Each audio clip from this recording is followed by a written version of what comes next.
Hey, hey, hey, I'm Michelle. And I'm Greta. We are girlfriends who have always been seekers. We love learning, sharing, and most of all, we love having those soul-to-soul moments with our girlfriends. Our podcast is about spiritual connection and sisterhood. You are not alone. So grab your glass, get comfy, and join us as we make some noise, light up the room, and get into it.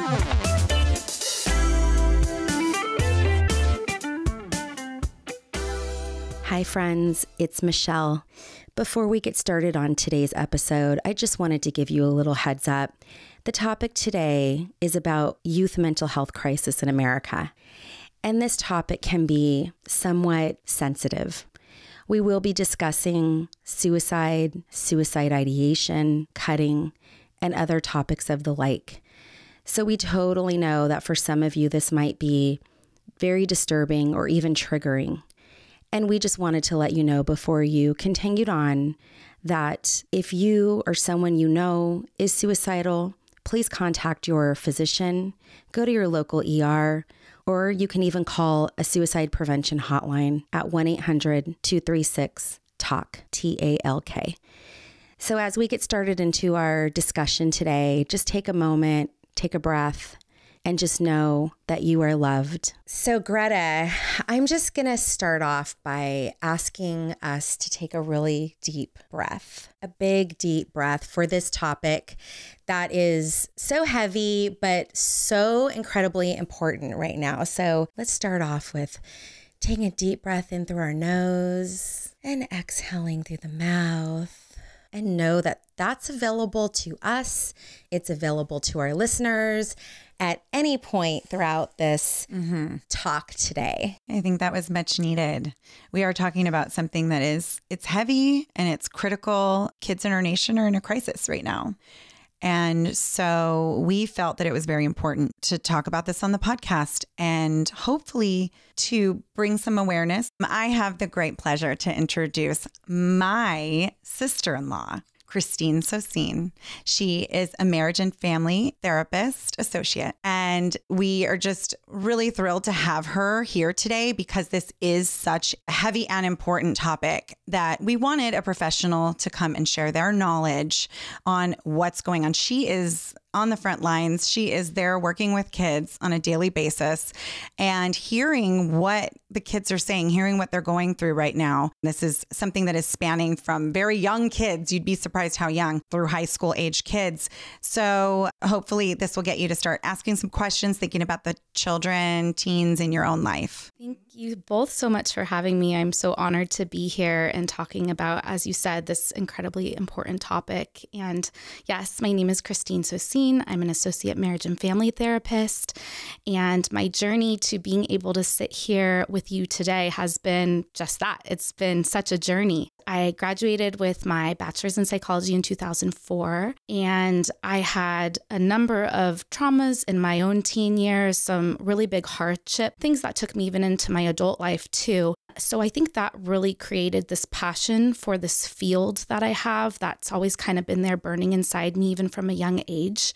I took a little bit of a break to raise kids and get married and do all the things after graduating from my bachelor's program. But I had this nagging feeling as I was going along that there was work that was important that I wanted to do.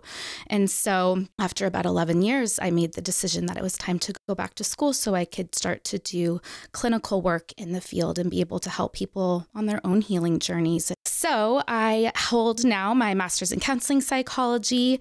I graduated back in 2017, and I've been primarily focused on working with youth and adolescents. And so I now am at Discovery Counseling Center in Danville. It's a counseling agency that puts therapists in each of the schools throughout the district. And that's really great because kids are able to have additional support. Maybe if it's a little bit more of a hard case, a lot of issues going on that goes beyond the scope of the school, where kids are able to come in and sit for an actual therapy session during the regular school day. And it's a wonderful program. I've ranged working with kids from as early as 6 to 18. And right now I'm focusing on kids who are about 11 to 14. I'm at a middle school this year. And it's just been such a rewarding experience to be able to sit with them and be able to hold space for their stories. So that is such a wonderful, wonderful program. And it's so clearly needed right now. Are there programs like this everywhere? Yeah, that's such a great question. And as much as I would love to say, yes, this is available at all schools, and I'm hoping that one day in the future, maybe it will be the case. There are so many schools throughout our nation that are struggling with mental health resources, and even in the communities where it's hard to find a mental health provider.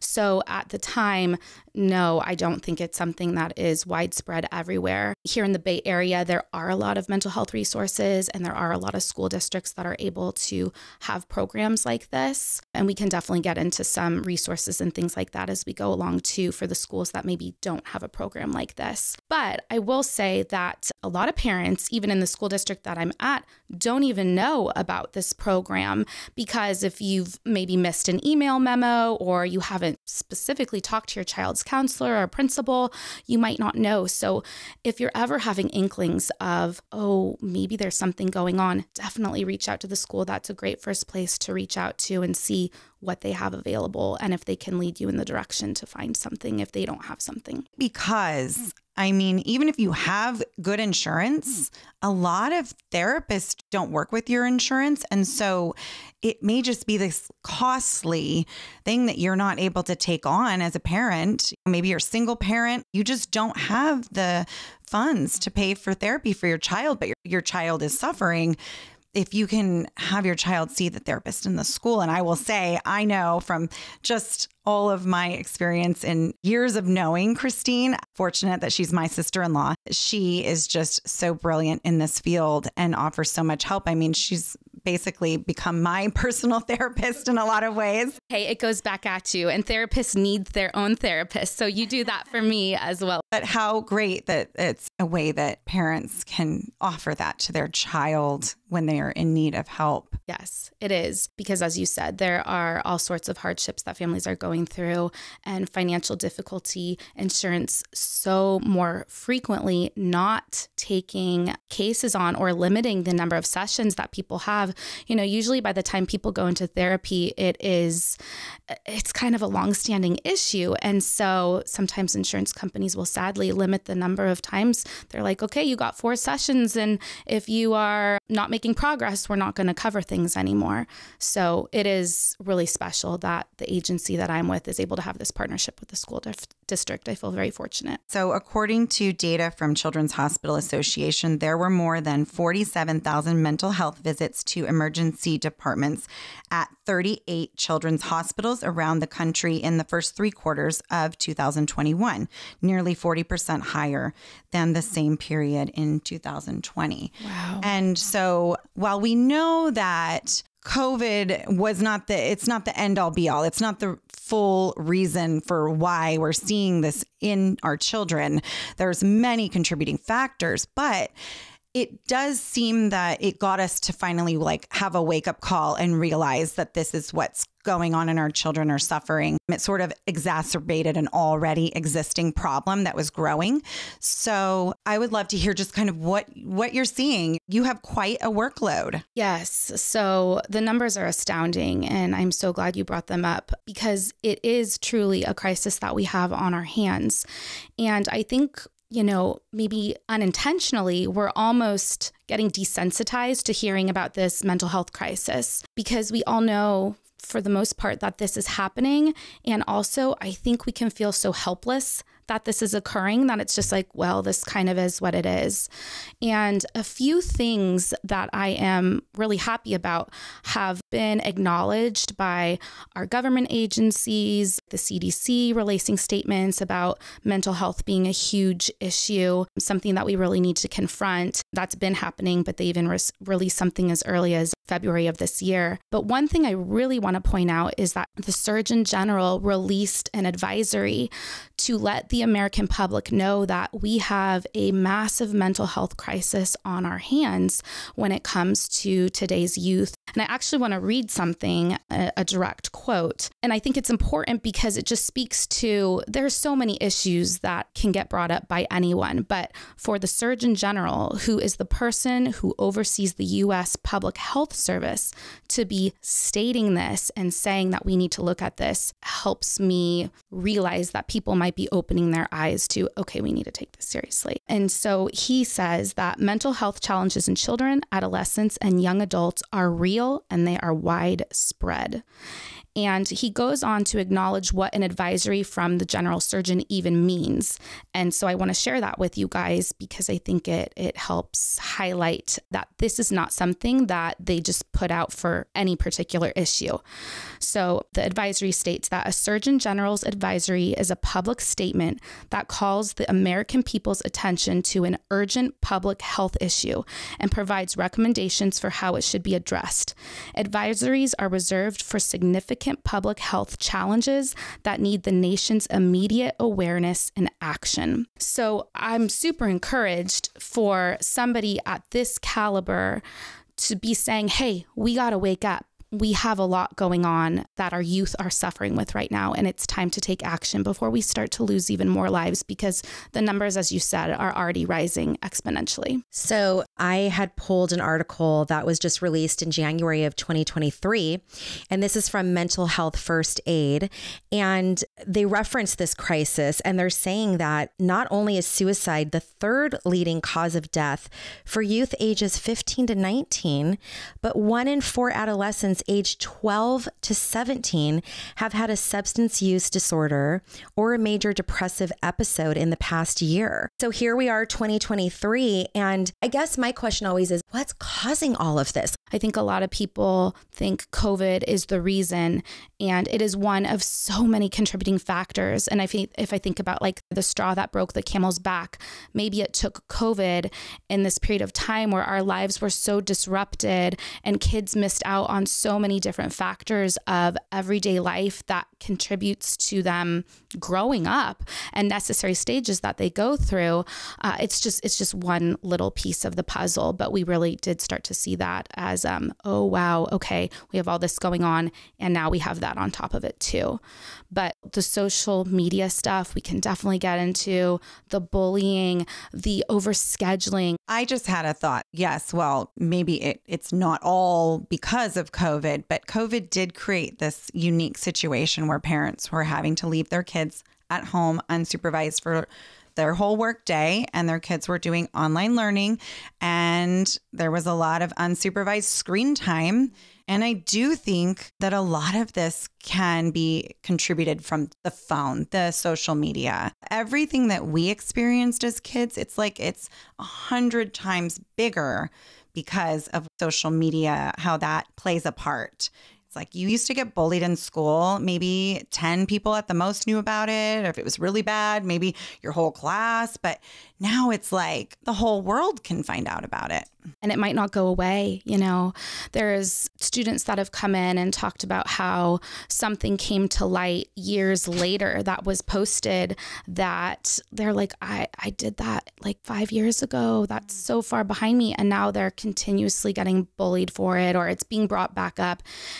There's no escaping some of the pain that these social media outlets are causing for our youth and teens. Yeah, it's interesting. It's like we gained access to all of these really amazing technological devices that have helped in other ways, but there was no etiquette or written rule book around, okay, that if you just walk up to somebody's face and look them in the eye, majority of the times you're not going to say something that you might want to say because that person is right in front of you. And the screens have removed that direct contact. I could say whatever I want. I can create my own screen name, my own avatar. I don't even have to look like myself, and I can almost disassociate with who I am. Social media has definitely been a big factor in what's happening with everybody's mental state. Adults talk about it too. I mean, it's not even just kids.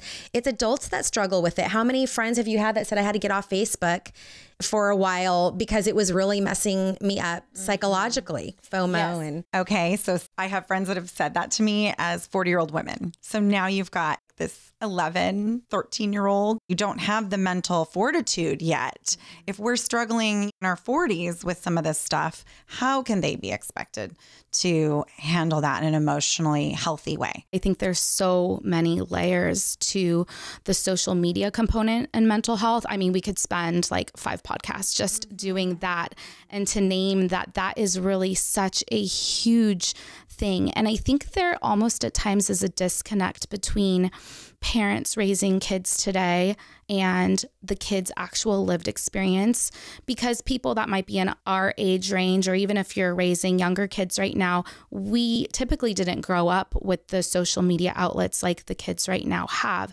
They are the first generation that's really being raised ground up from when they're little babies. You know, I'm sure we've all gone to restaurants and see a kid who's like 1.5 with an iPad. I've done it myself too when I needed to. And so this whole way of being a child has drastically shifted in the last more recent years. And so there's just so much to unpack there. So it's like we're kind of getting our first wave of what that looks like. Yeah. And then the clash of parenting that goes along with that, when we're coming from our own experiences of what childhood might supposed to look like, or what we assume it looks like. And it might be a very different experience than what your child is experiencing on their own in today's world. These devices or video games and things like that, these have also been, especially during the pandemic, these were kids' ways of connecting socially. You feel very conflicted because that is the only form of socialization that your kid has. They're not going to call the landline. Most people don't even have landlines anymore. Yeah. So it's hard, I think. And I know parents listening to this are probably sitting here thinking, what would a therapist tell them? You know, if we know this is a bit of an issue, do you just take it away? Do you strip them of,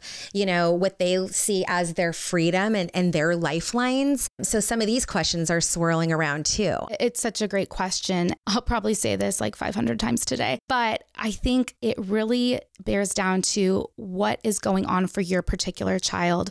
And so there is no, unfortunately, one size fits all approach to any of this.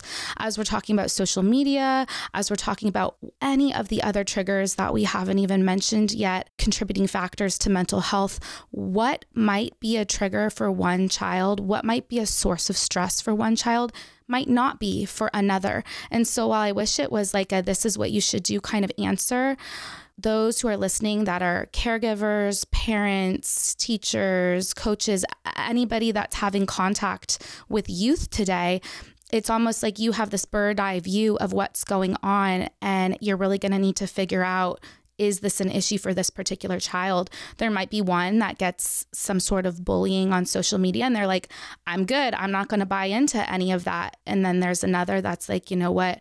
I need to remove myself from this situation or have some more structured parameters around my phone use, have more parental guidance around that, because it's kind of getting them to their breaking point. So it's tough. But generally speaking, I do think that youth today doesn't maybe have a lot of structure when it comes to social media. It's kind of like a free for all right now. And, you know, the research has showed over and over again over so many years that kids really do thrive, many of them, not all of them, but on some sort of predictability and structure. And so having open-ended access to everything can be really overwhelming for our kids. And so if there's set times that it's like, okay, at the dinner table, we're not going to use our phones, or a set period of time throughout the day where it's like, this is time to decompress. Of course, they're going to hate us for this. They want it right here. I mean, even my daughter, like, she literally won't even use a purse because she wants to keep her phone in her hand. But it's like, how can we just create a little bit of a distance so the phone and the social aspects and technology don't become the only source of connection? How can we build those other sources too? Oh, that's really powerful. Really powerful. I think a lot of parents and people that are interacting with kids are going to find that so useful. And I also felt like I heard you saying, check in with your kids. And you're so right. I mean, even kids in different families might react differently to these pressures. And so having that connection with your child, noticing if they're withdrawing and spending more time in their room, starting the conversation. I think so much of what we're seeing in today's society also is just everyone's working so hard just to stay afloat, just to put food on the table. And they are left with very limited quality time at home at the end of the evening with their kids to have that sort of connection and check-in. Yeah, it is. It's such a good point because, gosh, I don't even remember where I read it or what the research was exactly in terms of the stats, but it was something along the lines of kids these days are getting less than like 15 minutes of adult time per day, quality adult with a trusted person time per day. It might have even been less than that. But the point of it was just that you're right. Life is so busy. And so often we don't check in, not because we're doing it intentionally, just because life is going at this pace that we've never experienced before. It's just very, very, very busy for so many kids and adults that we're missing this time for connection, and really taking, even if it's just a few moments, to be present and just letting them know I'm there, can do wonders at building that relationship with your kids. Yeah, I almost think we're not even sure as parents what's normal anymore because we've seen so many ups and downs. And I'd imagine that even in the world of psychology, as a therapist, we're all still learning what this looks like because we have all these new triggers or influences that are coming in. How do we now look at that one thing and see how it affects everything else? So we're all learning together, really. Absolutely. I think there's a lot of fear for parents today, and I want to acknowledge that and empathize with that and validate that. Like, yes, that is real. We sometimes don't have the answers. We don't know what to do when our kids are struggling, and we don't want them to.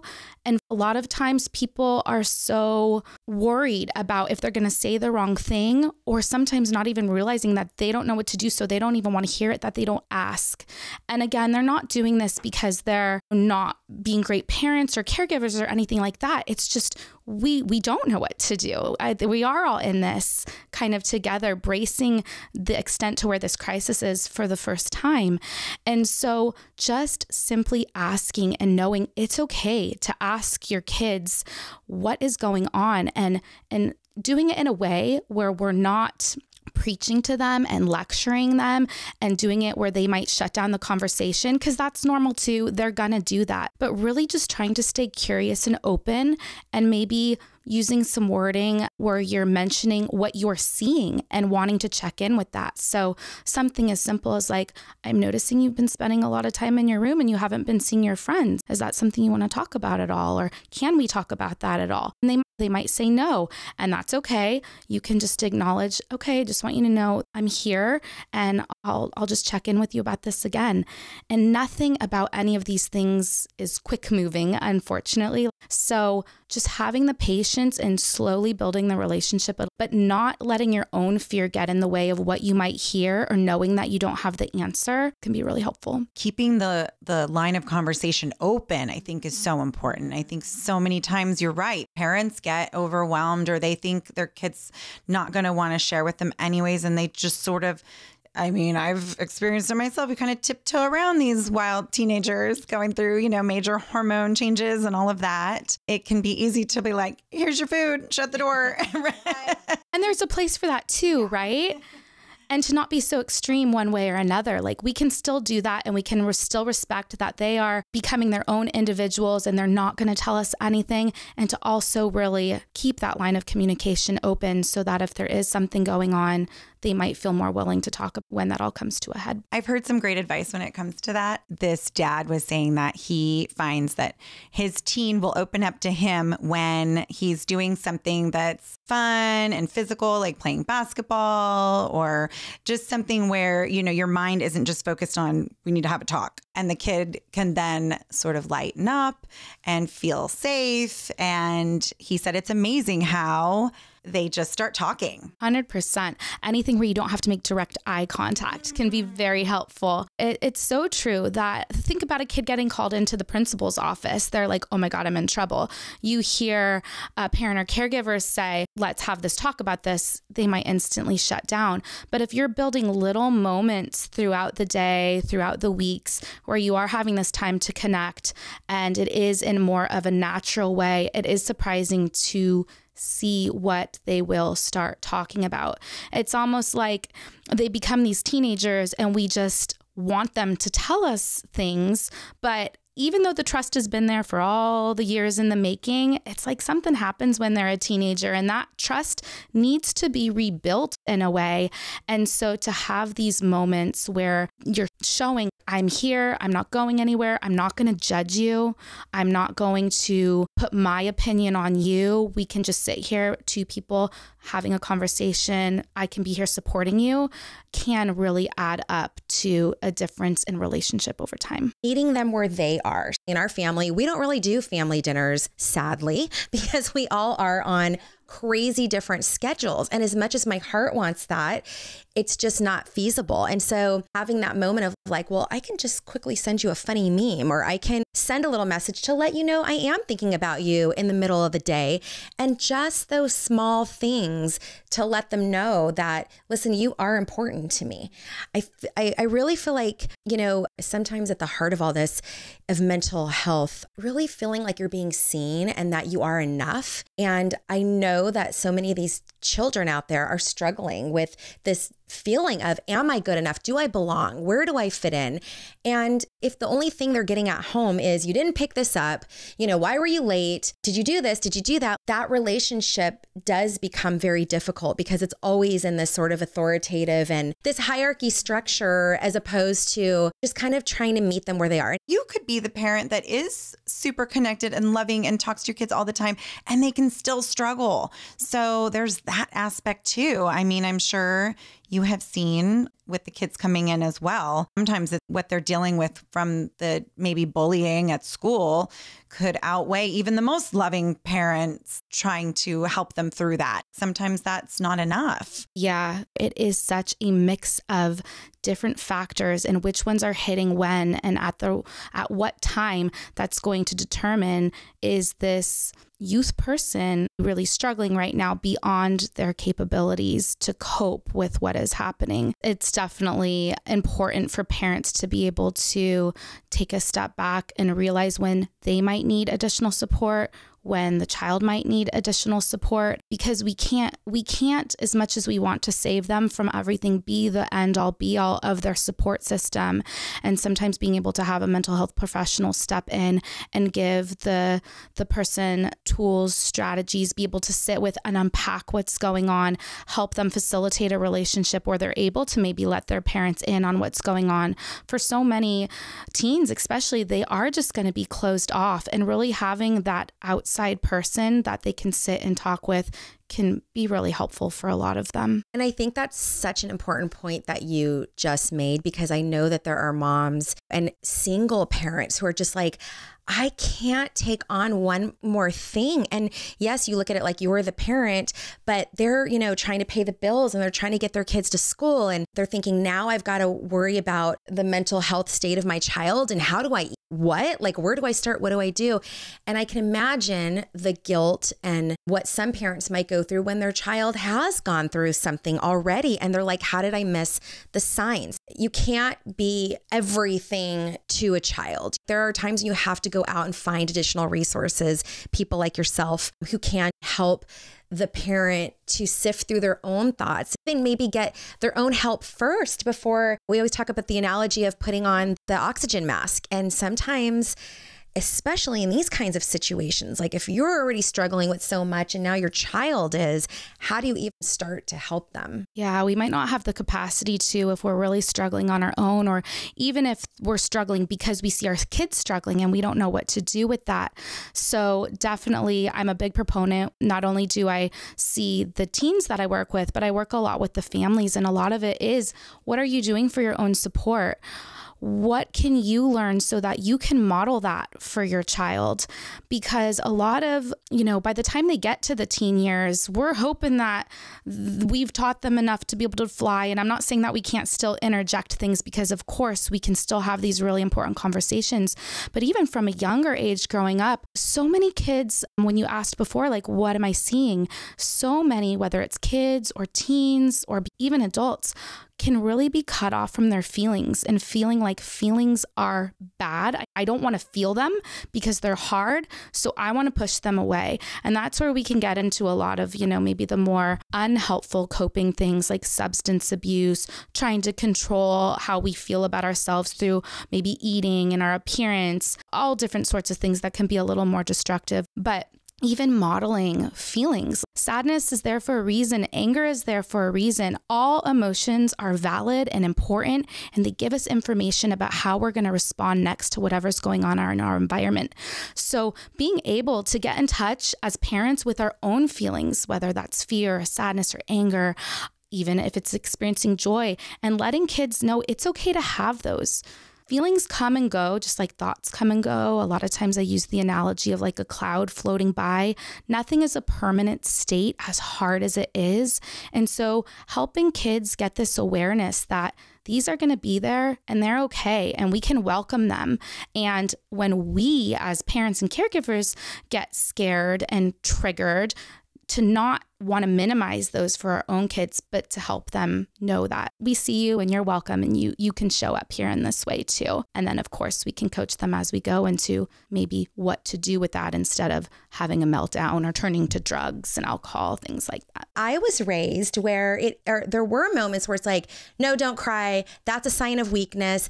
And so as I'm listening to you talk also about parents having to remove some of their own stigmas around what therapy looks like, or these conversations that we could be having with our children, and really just opening up, taking a moment to open your mind to the possibility that this could really help. I think a lot of times we do want to come in and go, oh, that's not going to work for me. And I'm guilty of that. Like, I'm speaking from my own experience. I went to anger management therapy for a while, but like when you get to that moment of, I'm just going to open up to the possibility. And I think changing some of those habits and those stigmas in our own families, in our own homes, is a really important place to start. And what a valuable lesson just at a young age to learn to move through feelings. I don't think we were taught to move through feelings. It was like, suck it up. Yeah, suck it up. Or what do I do with this? It wasn't, oh, it's okay to let it flow through me, because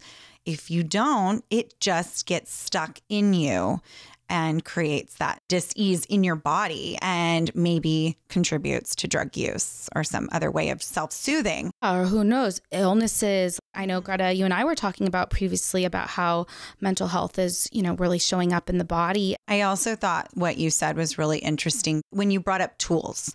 As parents, we need to remember that we have come into parenting with bad habits, things that we have learned from our parents, and we don't always have the proper tools to help our kids through these times. And it is so beneficial if a child is struggling to be able to gain access of the appropriate tools that they can use. We can't just think that we have it all figured out. We have the knowledge we brought in from our childhood. Some things work, some don't.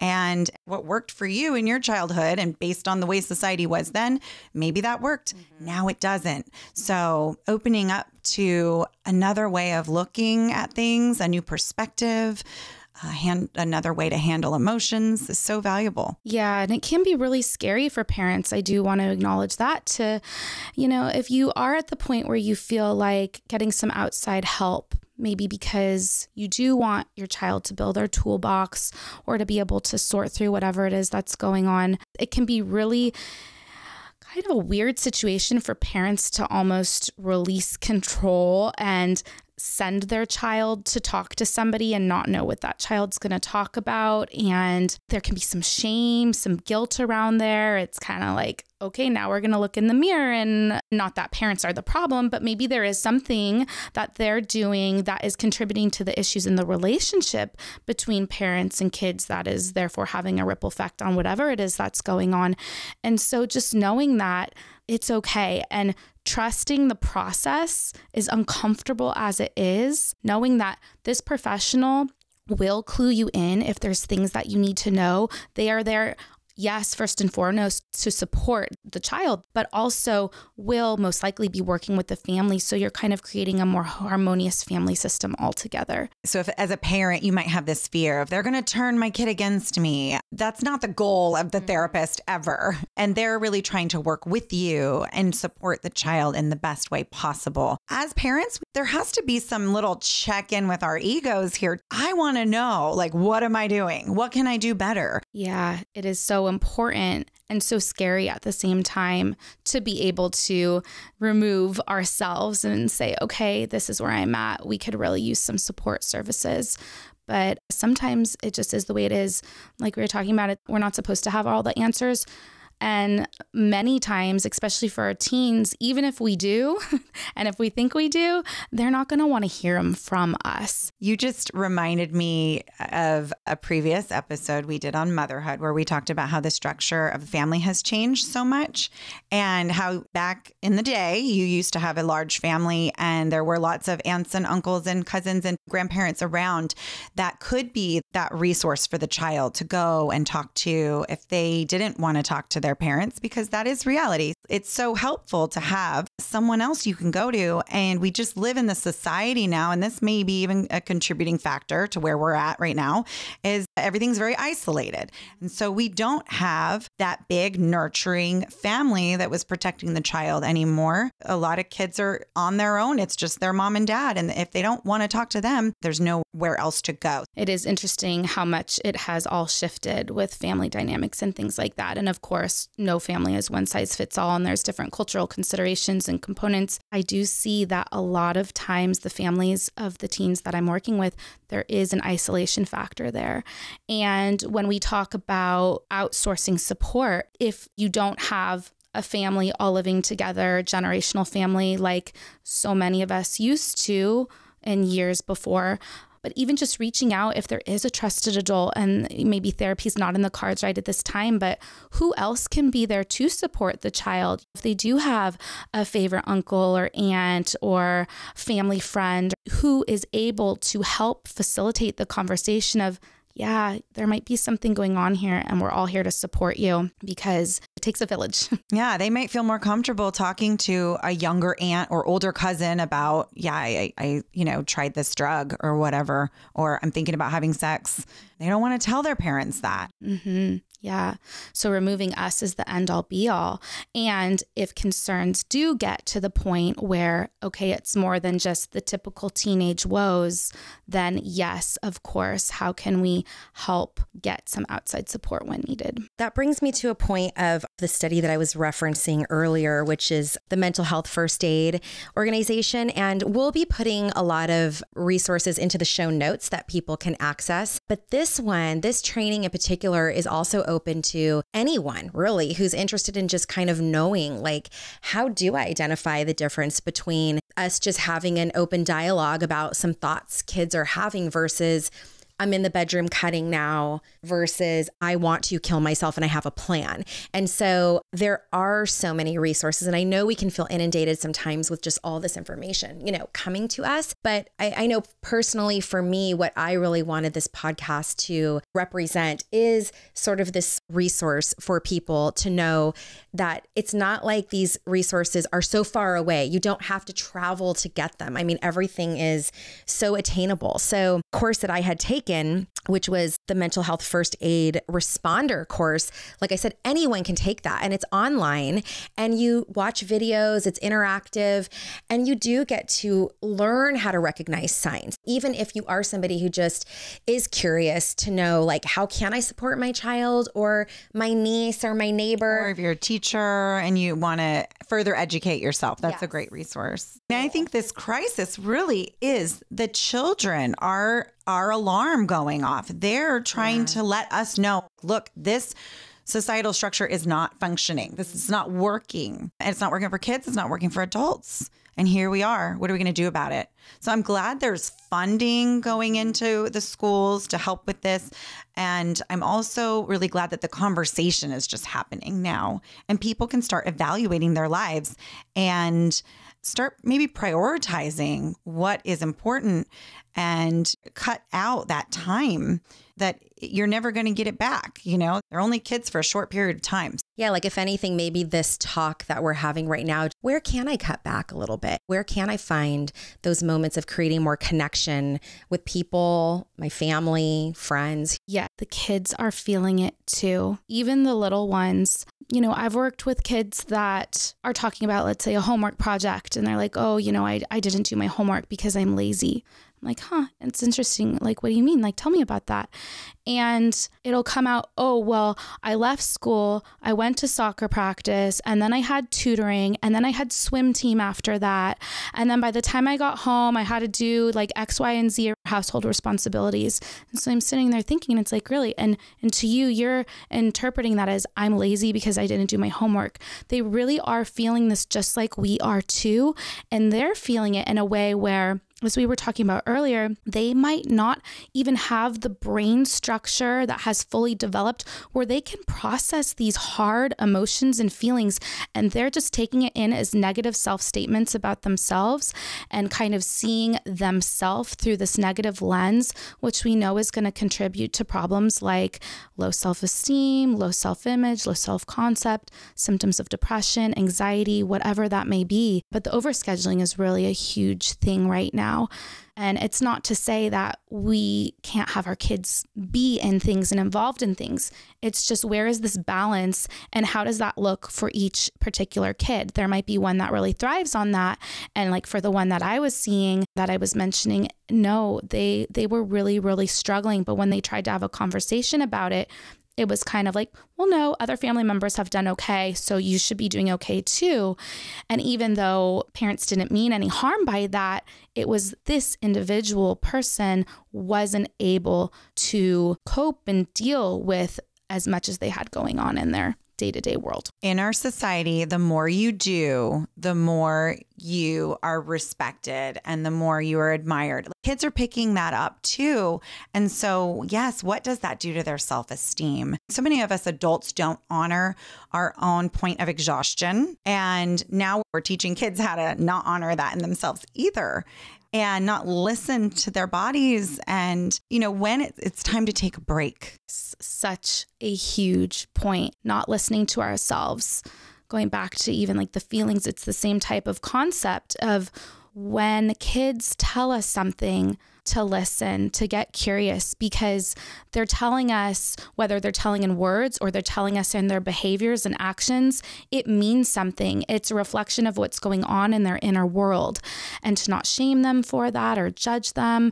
But again, going back to curiosity, openness, kind of being willing to hear them and meet them where they are, so we can understand, you know, what is it that's going on? What is it that's contributing for this individual as to where they are? When we were kids, I remember I was involved in a lot of different things too, sports and all this stuff. But when I got home, it was early enough. I could get on my bike right around town. You know, neighbors would come over. We'd gather in the front, make up dances, just had some creativity and time to breathe and just have fun. I think now parents are so brainwashed into thinking that if your kid has any downtime at all, they're going to go get addicted to drugs. I know that's the message that I was receiving as I was raising my kids. There's an element of free time where it's a self-exploration. You're learning about your interests and what you want to do and what brings you joy and creativity. So we're leaving no time for that at all anymore. And it's just all organized sports and go, go, go and do.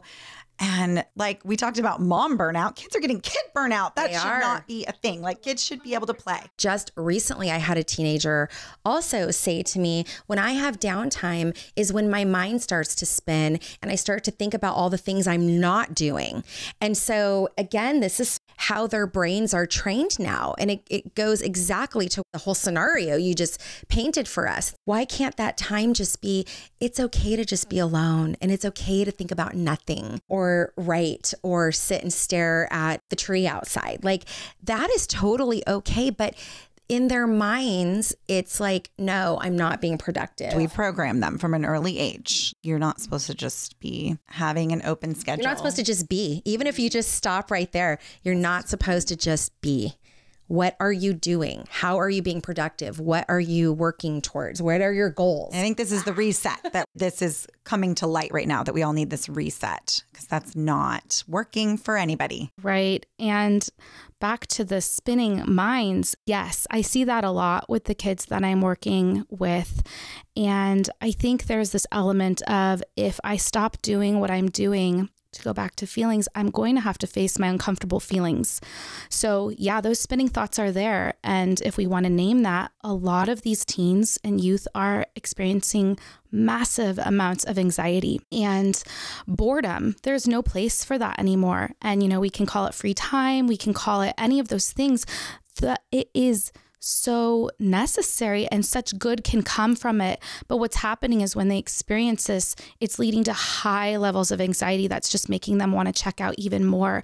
So I think a big part of what we can help them do is, how can we shift our relationship to our anxieties and our worries? Maybe we're not going to get them to go away, but how can we tolerate them? That kind of goes into coping skills and things like that. But if we can help our children have awareness of what's going on, and then be able to sit in that without having to distract, check out, use some sort of unhealthy coping strategy that's going to kind of help things spiral even more, like a secondary crisis, then it's just a skill that we really need to help build. I think it's so important. How can we be okay with not being okay? Going back to what you said about just being able to process feelings and let them move through you, anxiety is another feeling that you can acknowledge. Say, yes, I am experiencing anxiety right now, but I am not. It's almost like the separation of yourself from the anxiety. It's not me. I can experience it and acknowledge it, but it's not who I am. And now I can move it away from me. And I think for parents to know this too, like we were talking about before, with some parents still, and kids too, but having stigma around, even the word anxiety can be triggering for people. And especially, there's different cultures that there's still a huge cultural aspect to not wanting to reach out for help, or not wanting to acknowledge that something might be happening internally. That's not okay. And at the same time, honoring that for that family, and knowing, however, this is the experience my child, or even myself, that I'm having right now.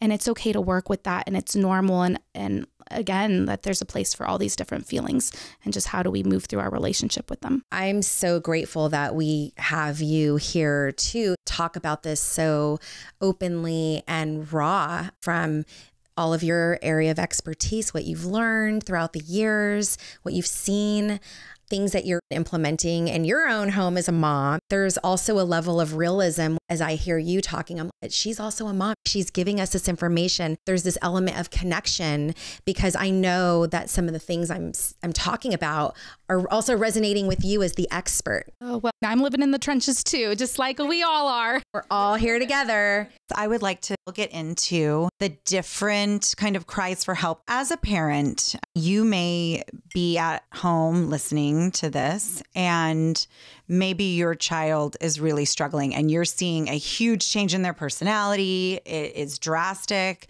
You're scared, and your fear is my child going to commit suicide?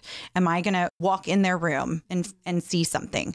And that's a terrifying place to live. And so what can you offer parents that are in that space right now? Yes, it is a scary one for sure. And I think for any parent to be wondering, or have even heard that their child might be toying around thoughts of suicide, can be super, super alarming. And it is. And we do want to take that very, very seriously. And at the same time, the real reality is that most kids and adults at some point in their lifetime might have thoughts about suicide. It's far more common than people realize. And I think it's more common than not, actually, at this point, especially given the way the world is today. You know, there's just so much out there that everybody is struggling with. And so there is a difference that I want parents to know about between suicidal ideation, which is what we call it in more of a clinical setting, which means simply thoughts about suicide, and suicidal intent. And so this is another one of those areas where we do need to get really down in the trenches with the child that we're concerned about and ask and be open and be curious with them. Like actually ask the question, are you wanting to commit suicide? Yes, yes. And that can sound so scary for parents. Please know that I know that. And even practicing in the mirror, if this is a conversation that you think you're going to need to be having soon, and getting comfortable with it, because if you're comfortable with it, the child will in turn be more comfortable with asking those questions. And a question not asked is an answer you'll never receive. So if you don't ask because you're scared of what they might say, scared of planting the seed, I understand all those fears, but research shows that it is not going to make a child kill themselves or be more likely to kill themselves if they were asked if they're having thoughts about suicide. And thoughts of suicide, as you know, we were talking about with them being more common, those are things you can work with. There's a difference between a thought and an intent. So thoughts might be long-term, ongoing. It can range all over the place from something in the moment, like I don't want to do this anymore, I just want to kill myself, to kind of rehearsing our suicide and picturing what it would be like to make that attempt, what it would be like to have our parents or family or friends find us at a funeral, things like that. And I know these are very graphic images, and please take care of yourself as we're talking about this. Reach out for your own support if this is triggering in any particular way. But there are ranges of thoughts that people can have. And for many people, they don't actually have plans of making that attempt, of wanting to take their own life. They just need an escape from the pain. It's a cry from, I can't do this anymore, I have to get out of this. And sometimes when we're deep in the trenches of depression and having those symptoms of depression and getting more and more, we can get tunnel vision to where we don't see any other way out, and it becomes this fantasy of escape from whatever is going on. But that doesn't necessarily mean the person wants to do it. So asking the questions point blank, are you having thoughts about suicide? Are you having thoughts about killing yourself? And then taking that a step further, if they're like, yeah, that is something that I'm thinking about, then asking plans and means. So do they have a plan of how they would attempt suicide? And do they have the ability to carry out that plan? And if the answer to those two questions are yes, that is when it takes it from suicidal ideation to, this is imminent danger right now. We need to take care of this now. This is a crisis situation, where maybe that's when you're calling 911, reaching out to a crisis support team, things like that. So really quick, as an example, what you're saying is if you're asking these questions and the person says to you, yes, and my plan is next Friday at 4:00, I'm going to the railroad tracks. I'm taking this gun that I have access to. That would be an example of somebody being very clear with their plan and their means. Sounds like in that example that they do have more of a clear plan and intent to carry this out. With it being next Friday, it's like, okay, there's a little wiggle room in there. Why Friday? Why not now? What's going to keep you alive between now and Friday? So if you're not comfortable asking the crisis management questions, that's when you absolutely want to get somebody else involved in more in an immediate type of setting. But the hard thing that I do want to mention here is not every person is going to be forthcoming with their thoughts about this. Signs of general depression are, withdrawing, hopelessness, lack of interest in activities that we once enjoyed, really negative self-statements, having those thoughts about suicide, and then having the suicidal intent added onto that is just this extra level. I think that's so valuable for parents to hear, because it gives them a little bit more of a guide it gives them a way to mark where their child is and what avenues of help they need. And I think if you're even having that gut feeling in you to ask, then you should probably ask, right? Like if you're having that, ooh, should I ask? Then you should ask your child, are you having these thoughts? Because that's your intuition. As a mother or a father, you know your child, and that's your spirit's way of telling you, reach out. Yes, I would second that. And just ask. If you are in doubt, ask, because chances are they might not tell us. And I like that you said that's not going to cause them to all of a sudden have the ideas and do it. Those thoughts are already there or they're not. So you as a parent don't have to worry that you're going to somehow lead them into having suicidal ideation or taking that action of actually committing suicide. Yes, it is hard as it is to do. Asking the tough questions are really, really important, and to not shy away from them. One of the things I've noticed with a lot of girls especially is cutting. That seems to be something that's been they talk about it. You can see scars on girls now. Like some of them are actually in visible places, not hidden. So in that kind of situation, if a parent might notice, oh, I'm seeing marks, would you still want to be asking those same types of questions? Thank you for bringing that up, because yes, cutting is definitely on the rise right now in a huge, huge way. And so it is an important cry for something's going on here. And at the same time, it is different than suicide and suicidal ideation. So cutting really is one of many different coping skills that teens and kids and adults can turn to. Does that mean that they necessarily are at the point where they want to kill themselves? Maybe some are, but maybe some aren't. But I still think, yes, asking those questions, especially if you're seeing cutting as one of the behaviors that your child is kind of gravitating towards too. What else are they thinking about? We want to know, and we want to ask those questions. Can cutting be a little bit, what's the word I'm looking for? Can it kind of spread from kid to kid? Is this something that one child might be cutting because of whatever trauma they're experiencing? Or I've heard it's even cutting can be because you just want to feel something, anything. But then can it become something that's maybe now enticing for another teen to try? So there's all sorts of research on this, and you're going to find some sources that say yes, absolutely, and some that say no, kids are at the point where things are so bad, they're turning to this more. I have been seeing clusters of kids that cut. So it is something to just kind of keep in mind, that if our children have friends that might be cutting, opening up a conversation about that. A lot of times teens don't want to talk about themselves specifically. So bringing up a topic, if you can, I liked your, as you're playing basketball or something, about something that you heard about from another parent or school or things like that, and just broach the topic in general. It's again, one of those things that is scary to ask about, but important to ask about, and is not going to do harm. Well, I think even when you were mentioning about those spiraling thoughts, I think you can even have friend groups that just contribute to the spiraling thoughts. If everyone's talking about these negative things, or maybe suicidal ideation or cutting, I could see how that could kind of be this infectious thought that sort of takes over the group of these young kids who haven't maybe formed their own ideas or their own identity fully yet. Yeah, it's a scary scenario to be kind of confronted, knowing that this is the reality for some of these friend groups.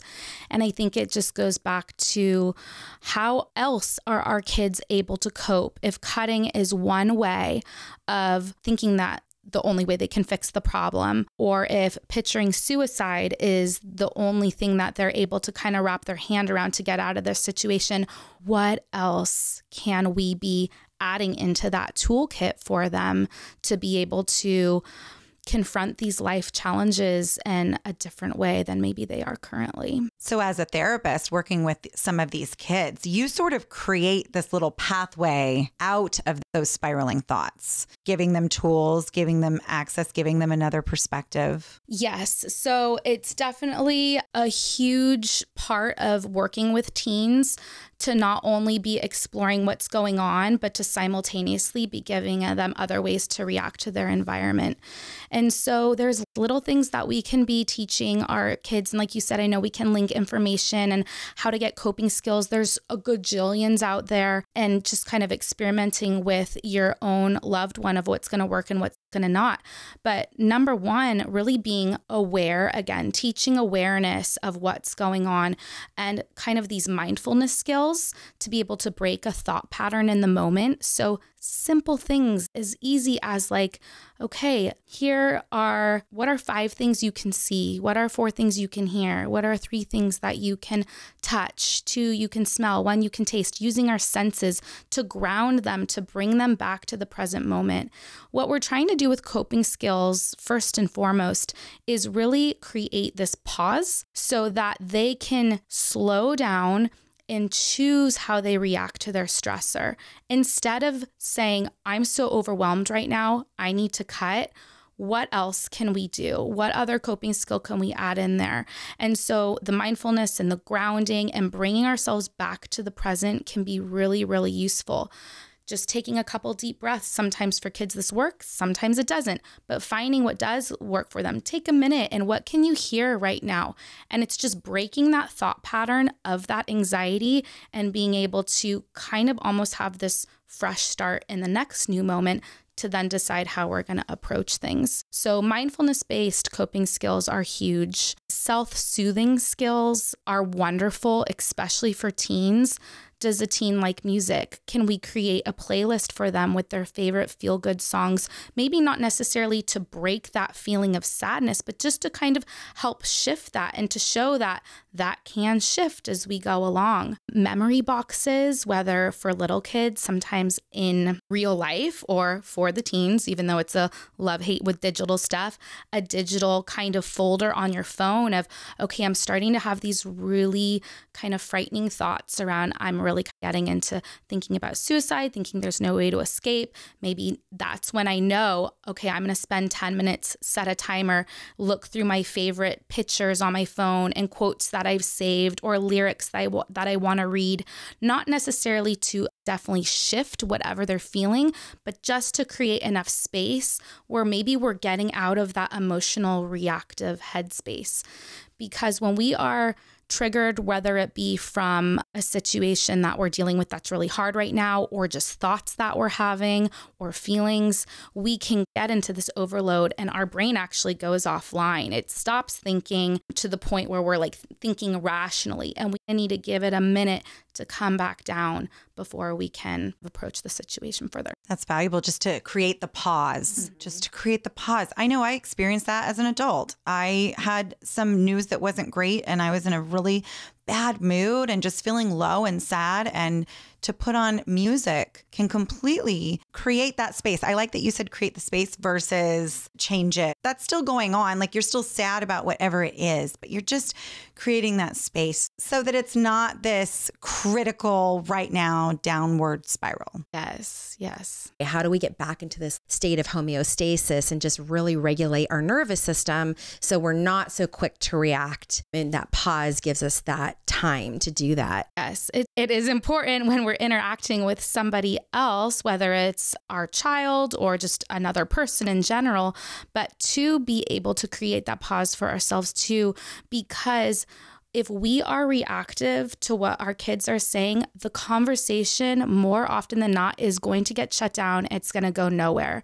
I mean, so many times teens will come in and say, my parents don't understand me. They don't get this. I'm alone. I'm feeling like I don't have anyone on my side, because the conversation just becomes more of this emotionally charged battle.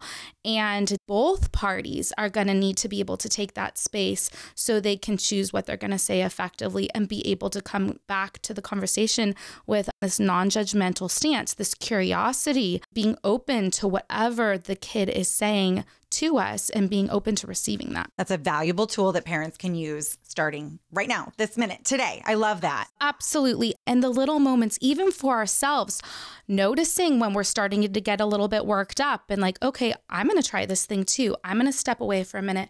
I'm going to take a couple deep breaths. I'm going to play 10 seconds of my favorite song, or do whatever it is. I'm going to do 10 jumping jacks just to be able to get out of that reactive brain. It's going to be really important. And again, you're doing that modeling back to your kids too. And the more you do it, they might follow suit as well. I think that's what's different with teenagers is that when they were younger, you were able to just say, no, do not touch the stove. It's hot. And you could explain it, but there was more of this authoritative tone and you could kind of just get right to the point. I think with teenagers, it takes so much more emotional, mental strength to get through some of these things because you do really have to pay attention to your tone can completely sabotage the whole conversation. And so that's a really helpful tool. I think if we can kind of look within and think about how we are approaching our child and the things that we're doing that may cause the conversation to stop. Yeah, thank you for saying that. Kristine, you have just given us so many tools and examples and highlighted some of like the things that parents can pay attention to, really valuable information. So as a parent listening, what are some ways that they can get the resources, get the help that they need for their child? If you're at home listening to this podcast and thinking, oh my gosh, I think my child is struggling right now. What do I do? How do I get help for them? I think that number one, broaching the conversation, it can be really hard and really scary. It kind of just goes back to the conversations around suicide, cutting, any of these things, but being able to have that conversation with your child and being able to voice your concerns of what you're seeing and suggesting, toying around with the idea of maybe having somebody else come in. And you're going to know how to do that best with your own child. But when you're at the point where you're ready to start looking for mental health professionals or just resources in general, there's so many. We're going to link some to the podcast today. And to check with your community, check with the child's school. I think we might have mentioned that earlier on. They might have a list of resources of agencies in the area, agencies that deal with specific types of issues that you might be seeing. Most county websites will have some really great information on specific agencies that can be helpful, whether you have a child struggling with LGBTQ plus issues, whether you have a child that's really dealing with maybe societal issues of racism and oppression, whether it's ADHD specific or depression, kind of honing in on these keywords and using your community agencies as a way to guide you. Community mental health agencies specifically might have a list of organizations. And then if you're ready to kind of find a personal therapist, I just want to mention Psychology Today is a great one to be able to look up professionals' profiles, and they'll usually list what their specializations are, or you can search by keyword. Their license status is verified and listed. And to know that it can be really challenging finding your therapist and your child's therapist. There is somebody out there for everyone. There are all different personality styles, all different ways of working with teens and kids. And so if you go to somebody and you give it a few sessions and it's not the fit, just not getting discouraged. Sometimes kids will think like, that didn't work, I'm not going to do that. But encouraging them to be open, like, hey, I think this might be a little bit of a bigger fit. Can we give this like 3 tries and maybe you'd feel more comfortable talking to this person? Because it can be a really daunting process. And to just know that up front and not let that discourage you from staying the course. Very valuable information. Thank you so much. I think just knowing that there is even therapists that specialize in different things is so helpful. And that, yeah, it's almost like dating. Like you're going to not hit it off with everybody, and that's okay, but keep trying. Thank you so much. It's been such an honor and privilege to sit here with you both. And I'm looking forward to having listeners be able to take the time to maybe bring some awareness to this really, really important issue. So thank you so much for having me on today. Thank you for tuning in to today's episode. If you liked what you heard and we're your girls, please share and add a review on iTunes so we can continue to grow our circle. You can also find us on Instagram and TikTok at That's My Girl Podcast.